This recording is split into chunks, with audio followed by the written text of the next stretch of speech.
الحمد لله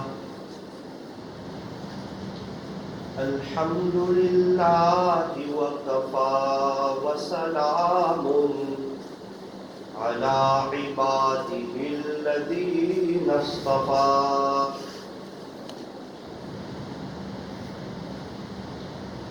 أما بعد فأعوذ بالله من الشيطان الرجيم.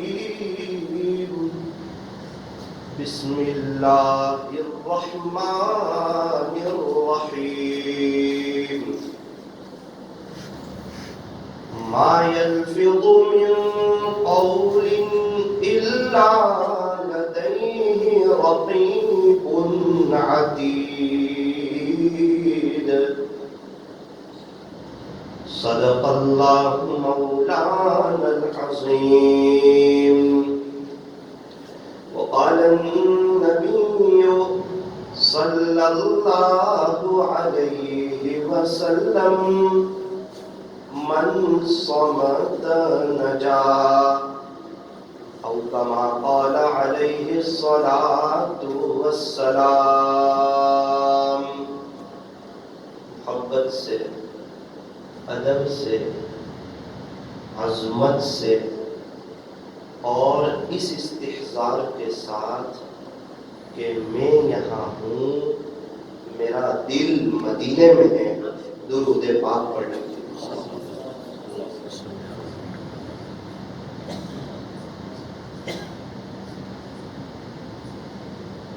اللہ تبارک و تعالی ہمارے درود شریف پڑھنے کو قبول فرمانا، اور اللہ تعالی ہمیں موت تک درود شریف پڑھتے رہنے کی توفیق اور سعادت نصیب فرمائے. بزرگان محترم، معزز علماء کرام، عزیز نوجوانوں، آج کا جو دن ہے وہ جمعہ کا دن ہے، اور جمعہ کا جو دن ہوتا ہے وہ بہت ہی مبارک، بہت ہی بابرکت اور بہت ہی باعظمت دن ہوا کرتا ہے. اس دن کی یعنی جمعہ کے دن کی حدیث پاک میں اور روایتوں میں بڑی ویلیو اور قدردانی آئی ہے.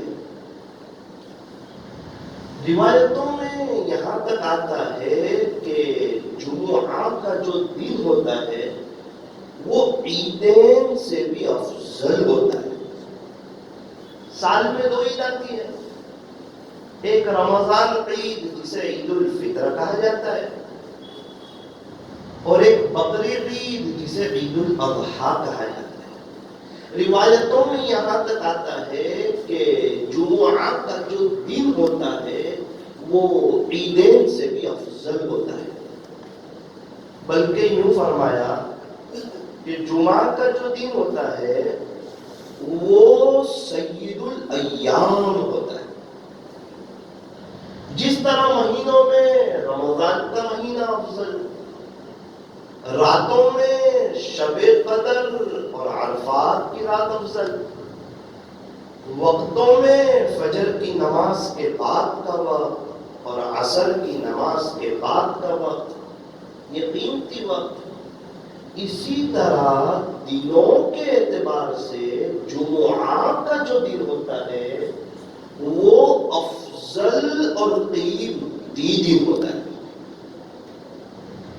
علماء کرام تو یہاں تک فرماتے ہیں کہ انسان جیسا جمعہ گزارتا ہے اللہ ویسا پورا ہفتہ گزارنے کی توفیق عطا فرماتا ہے. سوال ہوتا ہے جمعہ کی رات اور جمعہ کا دن، اس میں ہم کون سا عمل زیادہ کریں؟ بھئی رمضان ہو تو قرآن شریف کی تلاوت زیادہ کریں، مکہ مکرمہ میں ہو تو طواف زیادہ کریں، اور علماء فرماتے ہیں کہ جمعہ کا دن ہو یا جمعہ کی رات ہو پھر درود شریف زیادہ پڑھیں. ایک ایک بات طے کر لیجئے کہ انشاءاللہ درود شریف کو اپنی زندگی کا معمول بنائیں گے. جتنے اللہ والے گزر گئے سب درود شریف پڑھنے والے تھے.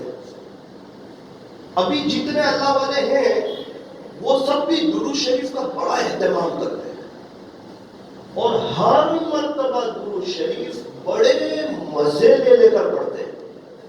جس طرح آئس کریم کی ہر چمچ ہم مزے لے کر کھاتے ہیں، اللہ والے ہر مرتبہ درود شریف اس طرح پڑھتے ہیں گویا کہ ان کا دل پورا مٹھاس سے بھر چکا، کیونکہ عاشق رسول ہوتے ہیں اور جس سے محبت ہوتی ہے نا اس کا دیوانہ ہوتا ہے.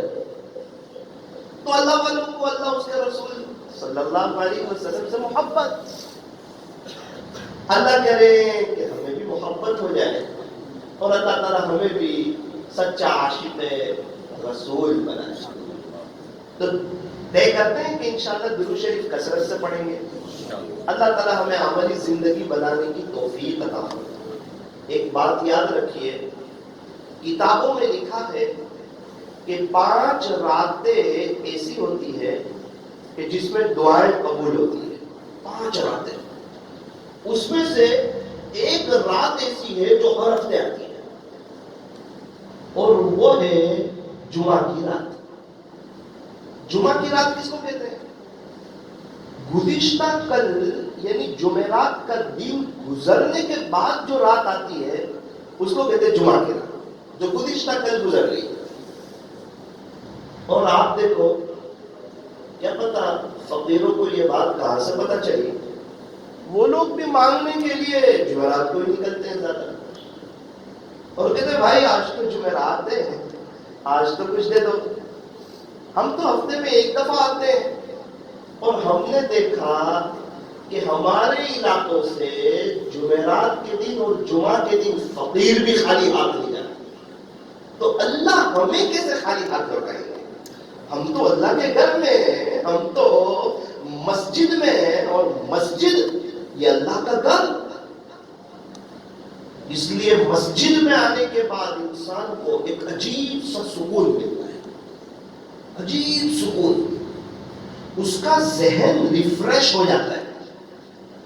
اتنا سکون اس کو ملتا ہے، اتنا اچھا لگتا ہے کہ جیسے ہی وہ دعا پڑھ کے مسجد کے اندر داخل ہوتا ہے تو اس کو ایسا لگتا ہے کہ میرے سارے غم مسجد کے باہر رہ گئے. اندر آنے کے بعد ایک دم سکون، اطمینان. یہ فرمایا المؤمن فی المسجد کالسمک فی الماء. مومن مسجد میں ایسا ہے جیسا کہ مچھلی پانی میں.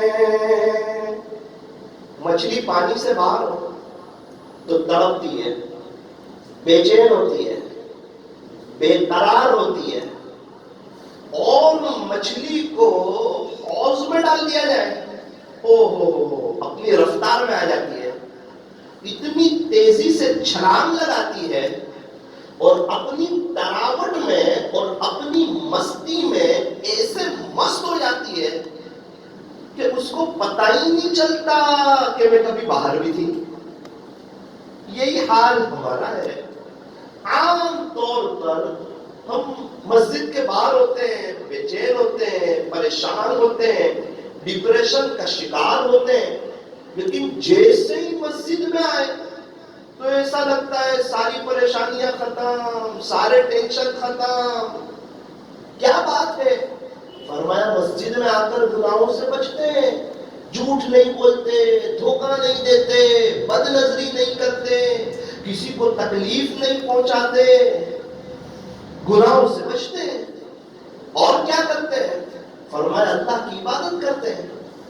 تو اللہ والے یہ سارے کام باہر بھی کرتے ہیں. اللہ والے جو ہوتے ہیں وہ باہر بھی بد نظری نہیں کرتے ہیں، جھوٹ نہیں بولتے ہیں.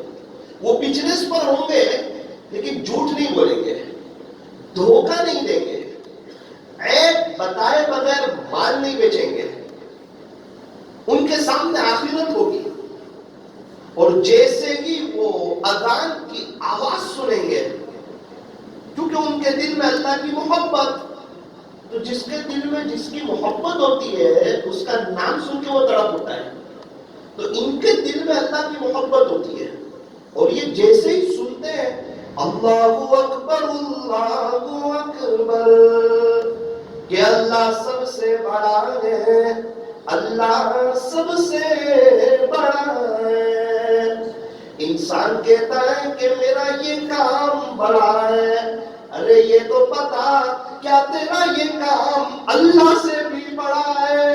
نہیں، ہرگز نہیں۔ کیا تیرے مہمان اللہ سے بڑے؟ فرمایا کہ نہیں۔ کیا تیرے گراہک اللہ سے بڑے؟ فرمایا کہ نہیں۔ پھر بڑا کون ہے؟ کہا کہ جب اس کی پیدائش ہوئی تھی تو اس کے کان میں اذان دی گئی تھی اور اس کو یہ یاد دلایا تھا کہ اللہ سب سے بڑا ہے، اللہ سب سے بڑا ہے۔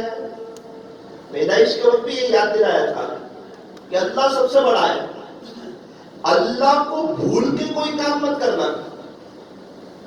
جس کو دو باتیں یاد، اس کی زندگی بہت بہترین گزرتی ہے، اور وہ بندہ دنیا سے بڑے پیمانے پر آخرت کی تیاری کر کے جاتا ہے، جس کو دو باتیں یاد رہتی ہیں۔ کون سی دو باتیں؟ فرمایا اللہ جس کو یاد اور اپنی موت جس کو یاد۔ اللہ کو یاد رکھو، اپنی موت کو یاد رکھو۔ ایک بات اس عاجز کی یاد رکھو، اللہ کو اور موت کو ہمیشہ یاد رکھو۔ اللہ تعالیٰ ہمیں آخرت کو سامنے رکھ کر زندگی گزارنے کی توفیق اور سعادت نصیب فرمائے۔ اور ایک بات یاد رکھیے، جو عورت ماسک میں سانس لے سکتی ہے، جو عورت ماسک میں سانس لے سکتی ہے، یقیناً وہ نقاب میں بھی سانس لے سکتی ہے۔ بہت سی عورتیں کہتی ہیں کہ ہم کو سانس لینے میں تکلیف ہوتی ہے، تو پھر ماسک میں کیسے سانس لیتے؟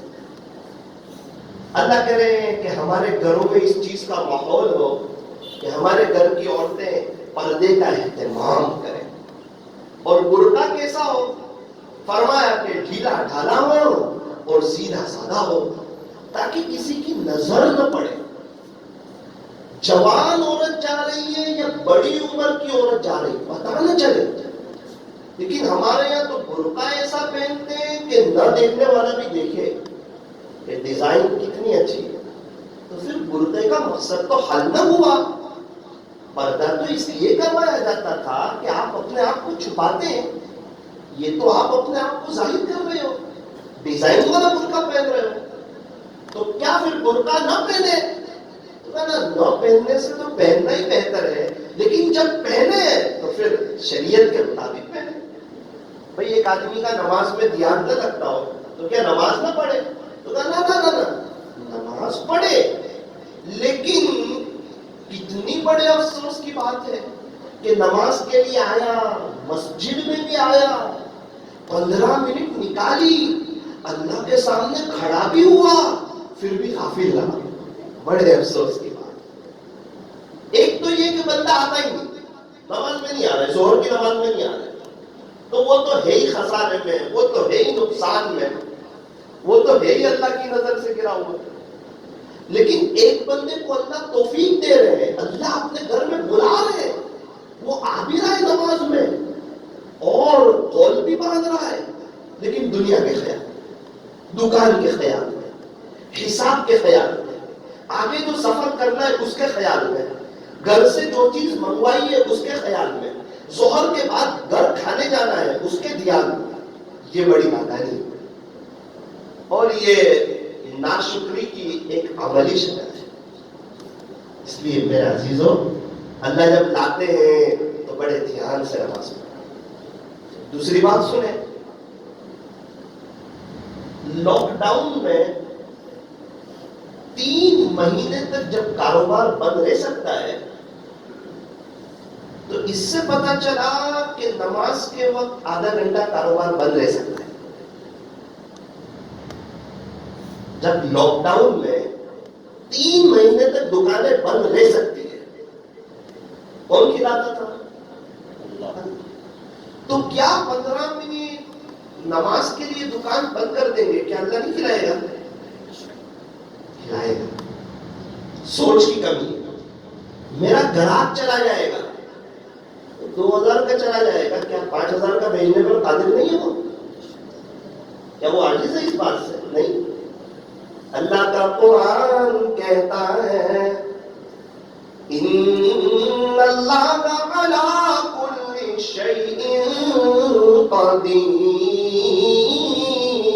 قدیر، بے شک اللہ ہر چیز پر قادر ہے. بے شک اللہ ہر چیز پر قادر ہے. اور ایک چھوٹے سے وائرس سے اللہ نے پوری دنیا کی ایٹمی طاقتوں کو ہلا کر بتایا کہ بادشاہت صرف اللہ کی ہے.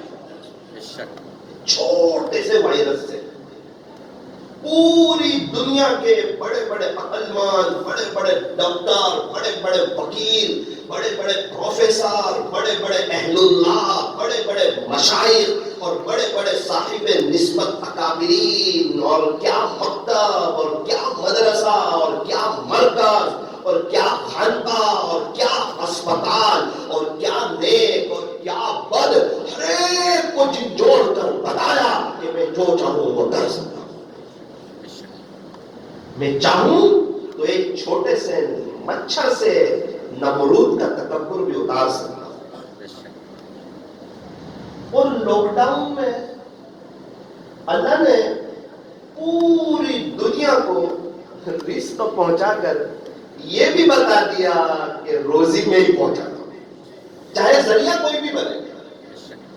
وہ کہتے ذریعہ میں بنا، دنیا میں تو نہ ہوتا خدا تیرے علاوہ کسی اور کو ذریعہ بنا دیتا. تو اس پر سجدے میں گر جا کہ میرے مالک تو نے مجھے ذریعہ بنا دیا، تو نے بنایا مجھے، تیرا احسان ہے. تجھے چاہیے کہ تو کانٹوں پر سجدہ کرتا، ورنہ کیا خیال ہے اگر تو اپنے رزق کی فراوانی نہ کرتا تو کیا خدا اپنی مخلوق کو بھوکا رکھتا؟ پوری دنیا والوں کو کھلا کر بتایا کہ روزی دینے والی ذات میری. یوں فرمایا دن کی روشنی میں رزق کو تلاش کرو اور رات کے اندھیرے میں رزق دینے والے کو تلاش کرو. کتنے افسوس کی بات ہے 9 گھنٹے کی رات ہو اور بندے کے پاس 2 منٹ تہجد کے لیے وقت نہ، 2 رکعت تہجد کے لیے 2-3 منٹ اس کے پاس وقت نہیں. 24 گھنٹے کا وقت ہے 1-2 پارے اللہ کے قرآن کے لیے وقت ہے، موبائل کے لیے ہے، واٹس ایپ کے لیے ہے، 2 احباب کے لیے ہے، بزنس کے لیے ہے.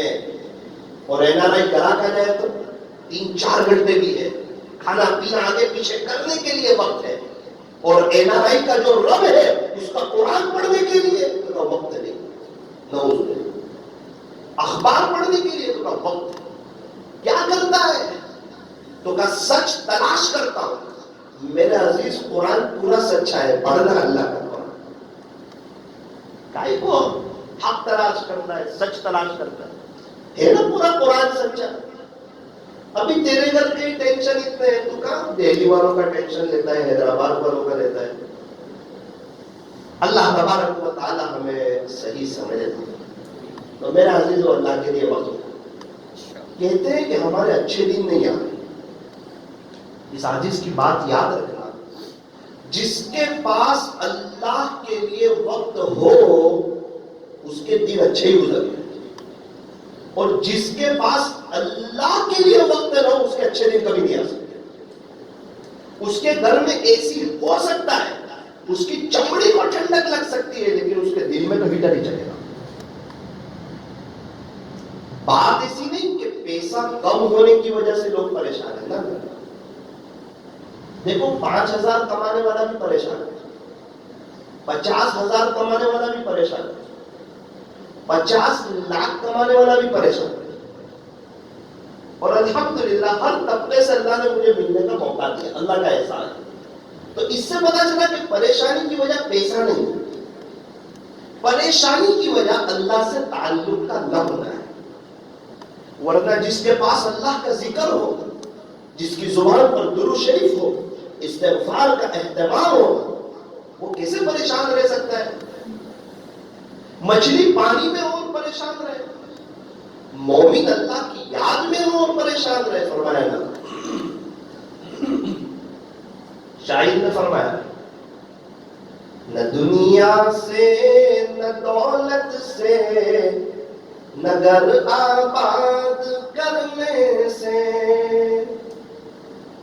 نہ دنیا سے نہ دولت سے نہ گھر آباد کرنے سے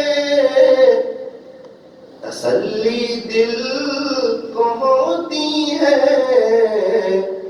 خدا کو یاد کرنے سے۔ اللہ کو یاد کرنے سے دل کے اندر سکون ملتا ہے۔ اور ایک بات اور سنیں، جو ہر وقت اللہ کی یاد میں رہتا ہے، یہ ہو سکتا ہے ہر وقت اللہ کی یاد میں رہنا؟ اب بالکل ہو سکتا ہے۔ وہ کیسے؟ فرمایا جو ہر وقت اللہ کی یاد میں رہنے والے ہیں، انسان جب تو اس کے ساتھ رہنا شروع کر دے گا تو تجھے بھی ہر وقت خدا کی یاد میں رہنے کی توفیق ہو جائے گی۔ 4 سال کا بچہ 8 سال کے بچے کے ساتھ بیٹھے گا تو موبائل چلانا سیکھ جائے گا، چاہے انگلش نہ آتا ہو، موبائل چلائے گا۔ اور بڑی عمر والے بھی حیران رہ جائیں گے کتنا شاندار موبائل چلاتا ہے۔ کہاں سے سیکھا؟ کا صحبت کی وجہ سے سیکھا۔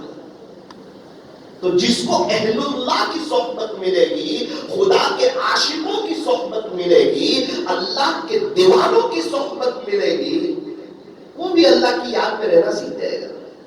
ایک ہے اللہ کی یاد میں رہنا اور ایک ہے اللہ کو یاد کرنا۔ بچہ خریدی کے لیے ممبئی گیا، ایک فون کر دیا، ابا میں ممبئی پہنچ چکا ہوں، فکر نہ کرنا رات میں فون کروں گا۔ وہ بھول گیا۔ اس نے بچے نے باپ کو یاد کیا، لیکن ماں باپ ہر وقت اس کی یاد میں ہے۔ میرا بچہ ابھی کہاں ہوگا، پہنچ گیا ہوگا کہ نہیں، اب کب آئے گا، وہ نو ٹینشن ہو گیا۔ سوال ہوتا ہے کہ ایسا کیوں؟ ایک بزرگ سے ایک آدمی نے پوچھا کہ حضرت یہ ماں بچوں سے بہت محبت کرتی، لیکن بچے جیسی کرنی چاہیے ویسی نہیں کرتے، ذرا بچے کو تکلیف پہنچے تو ماں بے چین، اور ماں کو تکلیف پہنچتی تو بچے کو کوئی احساس ہی نہیں۔ حضرت نے فرمایا اگر کسی کا ہاتھ یہاں سے کاٹ کر دور پھینک دیا جائے تو کٹے ہوئے ہاتھ کو تکلیف نہیں ہوگی، جہاں سے نکلا ہے اس کو تکلیف۔ میرا عزیزو، اللہ کی یاد میں رہنا سیکھو۔ اب سنو، جو اللہ کی یاد میں رہتے ان کا کیا عالم ہوتا ہے؟ فرمایا ان کے دل پر تو سکون کی تہ جم جاتی ہے، تہ جیسے حوض پر نیل جم جاتی ہے، اتنا سکون ان کے پاس کہ اللہ والے یوں فرماتے ہیں کہ اگر دنیا کے بادشاہوں کو پتا چل جائے تو دوسرے ملکوں پر حملہ نہ کریں، ہمارے دلوں پہ آ کے حملہ کریں، کیونکہ انسان جو محنت کرتا ہے سب سکون کے لیے کرتا ہے، اور اللہ والے جو ہوتے ہیں یہ بغیر تخت و تاج کے بادشاہ ہوتے ہیں۔ اللہ والے جو ہوتے ہیں یہ بغیر تخت و تاج کے بادشاہ ہوتے ہیں۔ تو کیا ہم میں سے ہر کوئی اللہ والا بن سکتا ہے؟ ارے بڑے پیمانے پر بن سکتا ہے، بن سکتا نہیں، صرف چونکہ اللہ نے نبوت کا دروازہ بند کیا، ولایت کا دروازہ بند نہیں کیا۔ کیا گاڑی اوورٹیک کرتی نہیں ہے ہائی وے پہ؟ تو جس کو اوورٹیک کیا جا رہا کیا اس کو ذلیل کرنا مقصود ہوتا ہے؟ نہ، اپنے کام سے کام۔ تو پھر ہم اللہ والے بن سکتے ہیں؟ بالکل بن سکتے ہیں۔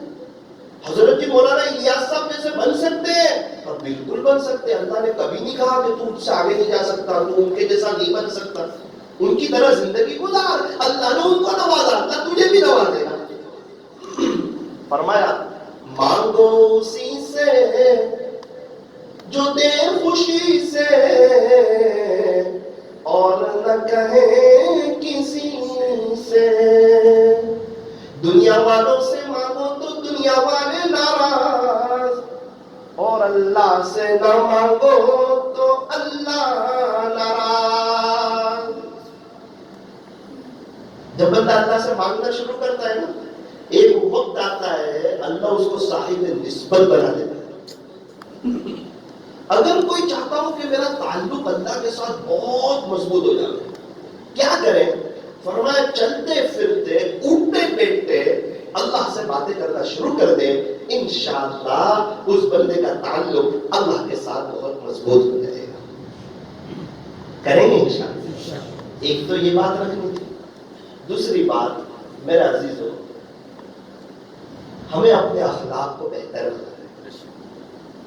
اخلاق درست، زبان پر کنٹرول. زبان پر دیکھو، زبان میں ہڈی ہے، اس کا سخت ہونا یہ اللہ اس کے رسول کو پسند نہیں. اس زبان سے دل جیتے بھی جا سکتے ہیں، دل چیرے بھی جا سکتے ہیں. خوش نصیب ہے وہ جو دل جیتنے کا کام کرتے ہیں، بد نصیب ہے وہ جو دل چیرنے کا کام کرتے ہیں. یوں فرمایا اکثر لوگ اس زبان کی وجہ سے جہنم میں جائیں گے. اکثر لوگ، اللہ حفاظت فرمائے. اب ہمارا دیکھو تو زبان پر کنٹرول ہے. ہر کوئی اپنے ماتحت کو جو چاہے بول رہا ہے. شوہر اپنی بیوی کو جو چاہے وہ بول رہے ہیں، اپنے پاس جو بچے پڑھ رہے ہیں ان کو جو چاہے وہ کہہ رہے ہیں، دکان پہ جو کام کر رہا ہے ان کو جو چاہے وہ کہہ رہا ہے. یہ بھول گیا کہ جو اللہ سیٹ بنانا جانتا ہے وہ اللہ نوکر بنانا بھی جانتا ہے، اور جو اللہ کروڑوں پتی بنانا جانتا ہے وہ اللہ روڑ پتی بنانا بھی جانتا ہے. کسی کو صرف بے وقوف کہہ دیا یا پاگل کہہ دیا، یہ بھول گیا. لیکن انصاف کا ایک دن آنے والا ہے. 3 لمحے بڑے خطرناک ہوں گے روز محشر میں. ایک وہ گھڑی جب یہ اعلان کیا جائے گا کہ اللہ حساب لے رہے ہیں، فلاں ابن فلاں حاضر ہو جائے، اللہ کو حساب دینا ہے. یہ جو وقت ہوگا، ارے انکم ٹیکس والے آئے تو بندہ گھبرا جاتا ہے، خدا کو حساب دینا ہو اس کے پیر لڑ کھڑا ہے، نام اعمال کھوڑا جائے گا. پیر کا دن 10:52 پر تو نے تیری دکان کے آدمی کو پاگل کہا تھا. اچھا یہ بتا، میں نے اس کا دماغ صحیح سالم بنایا تھا، تیرے پاس کون سی ایک اتھارٹی تھی کہ تو نے اس کو پاگل کہا؟ ہر چیز لکھی ہوگی اس کی. اور بار بار درود شریف اور استغفار آئیں گے کہ تو 11:30 سے 12 درود شریف پڑھتا. پھر گراہک آئے تو گراہک میں مشغول ہو گیا، 12:30 بجے تو نے قرآن پڑھنا شروع کر دیا. اور جب اذان ہوئی تو مسجد میں آ گیا اور تو سنت کے مطابق آیا، اور تیری حاضری کے ساتھ دل کی حضوری بھی تھی. اور جب تو گھر گیا تو تو نے کھانا سنت کے مطابق کھایا. اور 3:30 بجے تیری دکان میں گراہک آیا، تو نے جھوٹ نہ بولا. کتنا خوش ہوگا بندہ. ہو سکتا ہے اللہ کو کوئی عطا پسند آ جائے، رحمت حق بہانا بھی جو ہے. میں نے یہاں تک پڑھا سنا کتاب میں کہ جو شخص اپنے ماتحتوں کو برا بھلا کہتا ہے، اپنی ملازم آدمی کو برا بھلا کہتا ہے، موت کے وقت اس کو کلمہ ملنا مشکل ہوتا ہے. موت کے وقت دیکھو، ابھی مجھے کوئی کہے کلمہ پڑھ، اشہد ان لا الہ الا اللہ واشہد ان محمدا عبدہ ورسولہ، آسان. موت کے وقت پڑھنا یہ اتنا آسان نہیں. ایک شخص تھے، ان کو ایک شخص کلمہ تلقین کر رہا تھا، وہ پڑھ ہی نہیں پا رہے، بہت کوشش کی، پوچھا کہ چچا آپ کلمہ نہیں پڑھ پا رہے؟ کہا بیٹا بہت کوشش کرتا ہوں اور باتیں کر سکتا ہوں، لیکن جب کلمہ پڑھتا ہوں نا تو ترازو کا کانٹا میری زبان پہ آ کے ٹچ جاتا ہے۔ چچا کیا ہوا؟ مجھے زندگی میں ناپ توڑنے کبھی کا، ہمیں تو ہمارے بڑوں نے پہلے ہی بتایا کہ جیسی زندگی ہوگی ویسی موت ہوگی۔ میرا عزیزو آج جمعہ کا دن ہے، ہم غسل کر کے آئے، ایک وہ دن آنے والا ہے مجھے اور آپ کو غسل دیا جائے گا، آج اچھے کپڑے پہن کے آئے، ایک وہ دن آنے والا ہے مجھے اور آپ کو کفن پہنایا جائے گا، آج خوشبو